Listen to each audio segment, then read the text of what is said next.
নমস্কার, প্রত্যেককে জানাই স্বাগতম। আজকে আমরা আলোচনা করব বৃহস্পতি গ্রহের নক্ষত্র সঞ্চার নিয়ে। আর আলোচনার কেন্দ্রবিন্দুতে যে রাশিটিকে আজকে আমরা নির্বাচন করতে পেরেছি সেটি হলো কর্কট রাশি। কর্কট রাশির আপনারা প্রত্যেকেই জানেন দেবগুরু বৃহস্পতি একাদশভাবে অবস্থান করছে। এটি অবশ্যই একটি শুভ সমন্বয়, কিন্তু এই শুভ সমন্বয়টা আরও শুভ হয়ে উঠবে যখন কর্কট রাশির দশমপতি এবং পঞ্চমপতির নক্ষত্রে প্রবেশ করবেন বৃহস্পতি। আপনাদের জানিয়ে রাখি, আগামী আগস্ট মাসের 20 তারিখে মৃগশিরা নক্ষত্রে প্রবেশ করতে চলেছেন দেবগুরু বৃহস্পতি, এবং সেখানে তিনি প্রায় 3 মাস 10 দিন বা তার কাছাকাছি সময় অবস্থান করবেন। আমরা দেখব 28শে নভেম্বর পর্যন্ত দেবগুরু বৃহস্পতি এই নক্ষত্রটিতে থাকবে, যদিও 9 অক্টোবর থেকে তার রেট্রোগ্রেড মোশন কিন্তু শুরু হয়ে যাচ্ছে। এখন প্রশ্ন হলো, মৃগশিরা নক্ষত্রে বৃহস্পতির প্রবেশ, তার ইম্প্যাক্ট কেমনভাবে আসতে পারে কর্কটের জীবনে। দ্বিতীয়ত, মৃগশিরার নক্ষত্রের অধিপতি গ্রহ তার পজিশনের সাপেক্ষেও আমরা দেখে নেব কোন কোন ক্ষেত্রে ধনাত্মকতা বাড়তে চলেছে বা কোন কোন ক্ষেত্রে সাপোর্টিভ জায়গা তৈরি হতে পারে। এবং তৃতীয়ত, আমরা অবশ্যই মৃগশিরা নক্ষত্র, বৃহস্পতি এবং মঙ্গল গ্রহের সিগনিফিকেশনটাও একটুখানি বুঝে নেওয়ার চেষ্টা করব। মৃগশিরা নক্ষত্রের দেবতা হলেন শশী। শশী মানে আমরা চাঁদের সাথেও তুলনা করতে পারি। মৃগশিরা নক্ষত্রের আকৃতিটা অনেকটা হরিণের মস্তকের মতো, যে কারণের প্রতীক হচ্ছে হরিণ। এবং মৃগশিরা নক্ষত্রের জাতক জাতিকাদের মধ্যে আমরা বিভিন্ন কোয়ালিটি দেখতে পাই, যার মধ্যে অবশ্যই চন্দ্রের প্রভাব সর্বাধিক বেশি। কেয়ার করার ক্ষমতা, বোঝানোর ক্ষমতা, শাসন করার ক্ষমতা, পথ প্রদর্শন করার ক্ষমতা, গুরু হিসেবে করার ক্ষমতা বা গুরুর মতো অন্ধকার থেকে আলোয় নিয়ে যাওয়ার ক্ষমতা কিন্তু মৃগশিরার থাকে। আবার আমরা লক্ষ্য করতে পেরেছি কবিত্ব, সাহিত্য ইত্যাদি ইত্যাদি বিষয়েও মৃগশিরার কিন্তু যথেষ্ট শুভ প্রভাব লক্ষ্য করা যায়। প্রশ্ন হলো, মৃগশিরা নক্ষত্রের অধিপতি গ্রহ হলেন মঙ্গল, যে মঙ্গল কর্কটের পঞ্চমপতি এবং দশমপতি। বর্তমানে একাদশে রয়েছেন। 26শে আগস্ট থেকে অক্টোবরের 20 তারিখ পর্যন্ত দ্বাদশে থাকবেন, এবং তৎপশ্চাৎ সময়ে মানে 20 অক্টোবরের পর থেকে 28শে নভেম্বর এই যে সময়কালটা, তার মধ্যে কিন্তু আমরা যদিও মঙ্গলের রেট্রোগ্রেড ইত্যাদি ইত্যাদি মোশন দেখব, তবে কর্কটেই ম্যাক্সিমাম টাইমটা থাকবে। কেমন ফল আসবে প্রথমেই বলে রাখি, সম্পর্ক রিলেটেড বিষয়ে কিন্তু কর্কটের অনেক পরিবর্তনের সংযোগ রয়েছে এই সময়। আপনাদের সম্পর্ক হচ্ছে, কিন্তু সম্পর্ক থেকে যখনই বিবাহের কথা ভাবছেন বা সমগোত্রীয় বিষয়ের কথা ভাবছেন, আপনি কিন্তু সেই জায়গা নিয়ে এগোতে পারছেন না। অর্থাৎ বিবাহ সংক্রান্ত বিষয়ে যখনই আপনি এগোতে চাইছেন, তখনই নানা রকমের প্রবলেম আসছে। সম্পর্ক হচ্ছে, কিন্তু সম্পর্ক থেকে অগ্রগতি হচ্ছে না, সম্পর্ক হচ্ছে দীর্ঘমেয়াদী হচ্ছে না। উপরন্তু সম্পর্ক থেকে নানা রকমের দুশ্চিন্তা, চিন্তা, দুর্ভাবনা, এই সকল বিষয়বস্তু কিন্তু কন্টিনিউ হচ্ছে কর্কট রাশির জাতক জাতিকাদের। এবং শুধুমাত্র যে গার্লফ্রেন্ড অ্যান্ড বয়ফ্রেন্ডের মধ্যে সম্পর্ক খারাপ হচ্ছে সেটা কিন্তু নয়। এই সম্পর্ক খারাপ হওয়াটা সেটি পরিবারের সদস্যদের মধ্যে, বিভিন্ন রকম পারিবারিক সদস্য থেকে শুরু করে আত্মীয় স্বজন, বন্ধু পরিজনদের মধ্যেও সম্পর্কের বিকৃতি ঘটছে। কোথাও যেন এমন কিছু প্রপোজাল যারা দিচ্ছেন যেটি আপনি অ্যাকসেপ্ট করতে পারছেন না, সম্পর্ক খারাপ হচ্ছে। আপনি চেষ্টা করছেন সম্পর্কটাকে সঠিকভাবে রাখার, কিন্তু কোথাও যেন গিয়ে তাদের দিক থেকে এমন কিছু সাডেন জটিলতা চলে আসছে, যে কারণে কিন্তু আপনি পজিটিভনেস একেবারেই তৈরি করতে পারছেন না।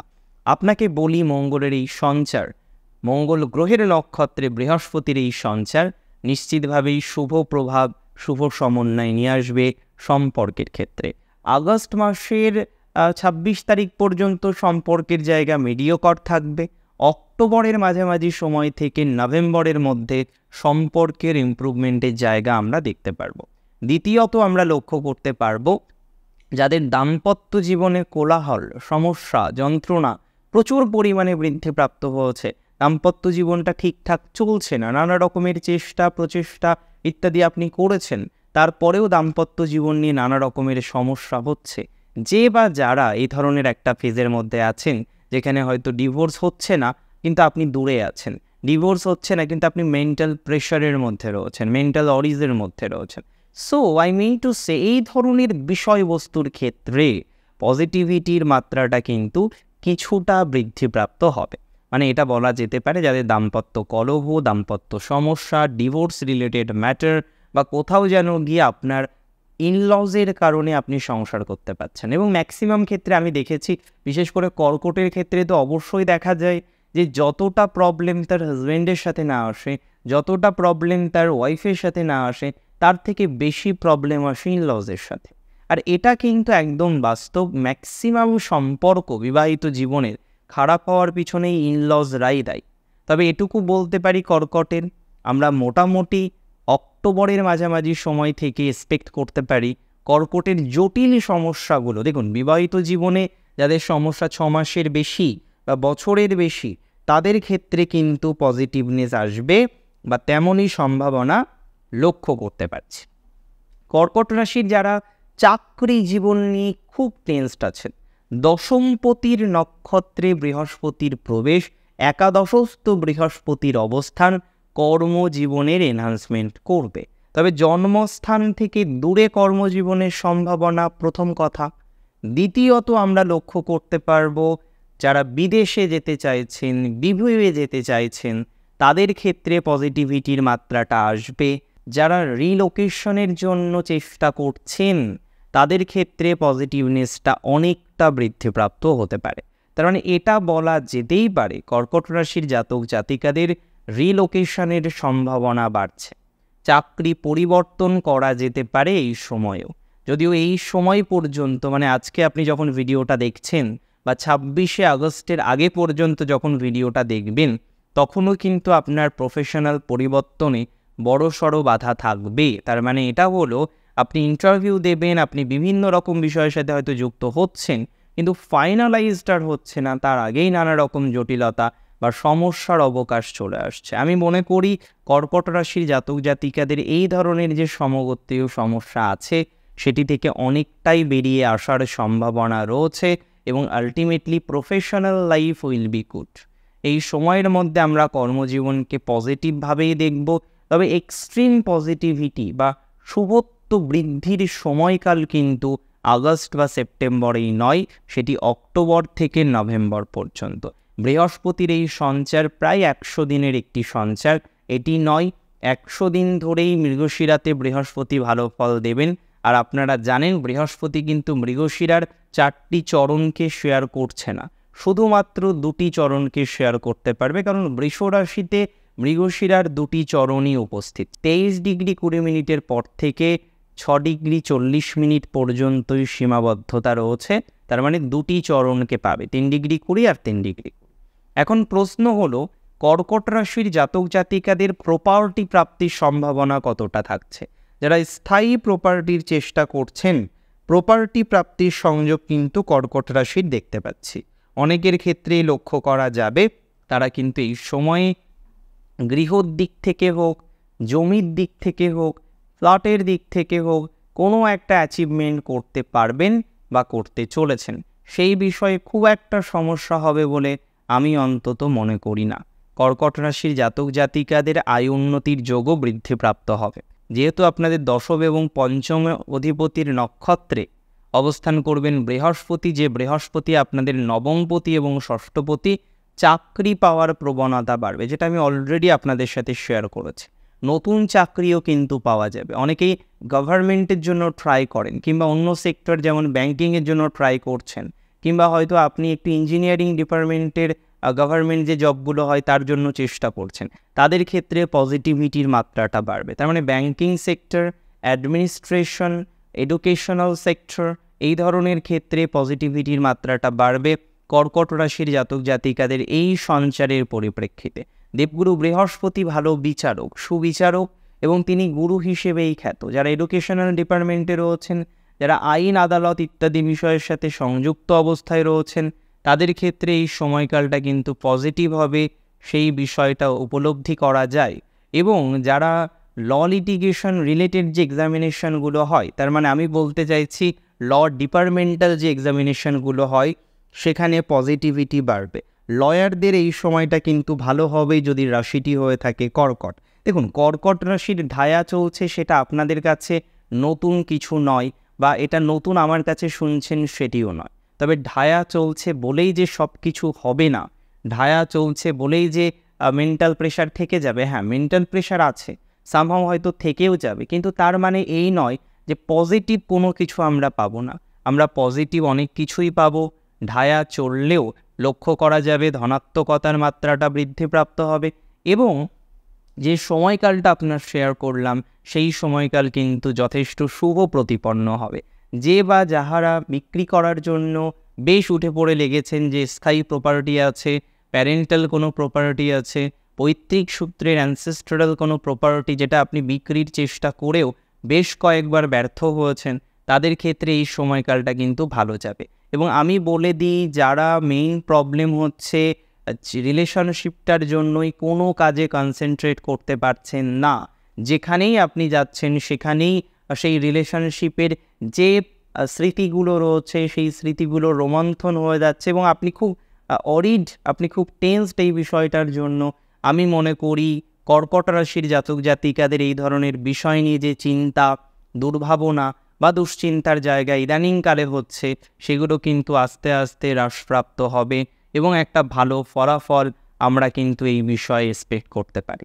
কর্কট রাশির জাতক জাতিকাদের ওভারঅল আমরা কিন্তু উন্নতির জায়গা দেখতে পারবো যারা বিদেশে বা বিদেশে থাকেন। আমি এটাও কিন্তু 28শে আগস্ট থেকে অক্টোবরের 20 তারিখের মধ্যেই দেখতে পারবো। নতুন ভিসার জন্য অ্যাপ্লাই করা বা বিদেশে রয়েছেন, বিদেশের মাটিতে কর্ম পরিবর্তনের চেষ্টা করছেন, তাদের ক্ষেত্রে কিন্তু শুভ সংবাদ আসবে। এডুকেশন রিলেটেড বিষয় নিয়ে যারা খুব চিন্তায় রয়েছেন, যে বিগত দিনে এন্ট্রান্স এক্সামিনেশনটা দিলেন সেটা কোয়ালিফাই করতে পারেননি, সেটা কি আগামী জীবনে কোয়ালিফাই করা যাবে? দেখুন, আমি আপনাকে আর টাইম ওয়েস্ট করতে একদমই বারণ করব। এই বছরে আপনি ওটা ছাড়াও আরও অনেক এক্সামিনেশান দিয়েছেন, দু একটাতে সিলেকশানও হয়েছে। মেডিকেল রিলেটেড বিষয়ে বা টেকনিক্যাল, যেটা কম্পিউটার সায়েন্স অ্যাপ্লিকেশন এই ধরনের ম্যাটারকে রিপ্রেজেন্ট করে, আপনি নিশ্চিন্তে এগিয়ে যান, খুব একটা অসুবিধা হবে না।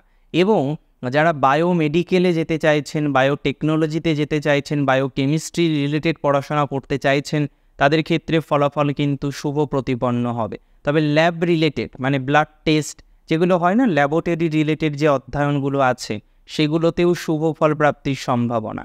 ইভেন কর্কট রাশি যদি মেডিসিনে যান direct, D pharma, B pharma এই ধরনের কোর্সগুলো, সেগুলোও কিন্তু আপনার জন্য উপযোগী প্রতিপন্ন হবে। তবে বন্ধুর সাথে দূরে কোথাও ঘুরতে যাওয়া এই সময়ে অ্যাভয়েড করতে হবে। জল থেকে সাবধানে থাকতে হবে। কর্কট রাশির এই সময়ে কিন্তু জল, স্যাঁতস্যাঁতে জায়গা বা যেই জায়গাগুলোই সাধারণত পিছলে পড়ার একটা টেন্ডেন্সি থাকে, সেখান থেকে সচেতনতা রাখতে হবে।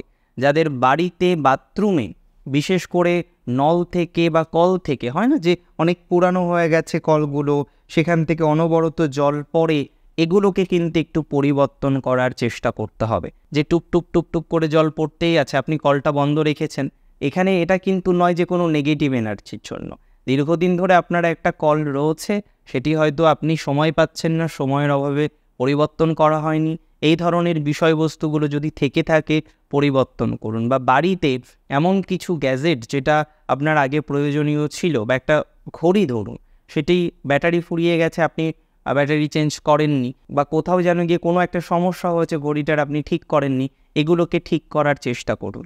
গাড়ি যারা চালান, বিশেষ করে ড্রাইভিংয়ের সাথে অ্যাটাচ রয়েছেন যারা, একটু সচেতনতার সাথে চলাফেরা করবেন। এমনিতে বৃহস্পতির মৃগশিরাতে সঞ্চার বিভিন্ন রাশির ক্ষেত্রে বিভিন্ন রকম প্রভাব দিলেও একাদশে নিজে বসে দশমপতি এবং পঞ্চমপতির নক্ষত্রে অবস্থান করার জন্য কর্কট রাশির জাতক জাতিকাদের শুভত্বের পরিমাণ কিন্তু বৃদ্ধিপ্রাপ্ত হবে। তবে একটা কথা মাথায় রাখবেন, আপনার পার্টনার, আপনার অপোনেন্ট, আপনার ভালোবাসার মানুষটি যে কথাটা আপনি বারবার বলার পরেও বুঝতে পারছেন না, এই মুহূর্তেই তাকে ফোর্স করবেন না বোঝার জন্য। টাইম আছে, সময় দিন, সে ঠিক বুঝতে পারবে। আজকের অনুষ্ঠান মূলত এই পর্যন্তই ছিল। আজকের অনুষ্ঠান সম্পর্কে আপনার কোনো মতামত থাকলে অবশ্যই আমাকে জানান কমেন্টের মাধ্যমে। আর প্রচুর ভালো থাকতে হবে, অনেক ভালো থাকুন, সুস্থ থাকুন, শ্রী গণেশের কৃপায় থাকুন। জয় শ্রী গণেশ।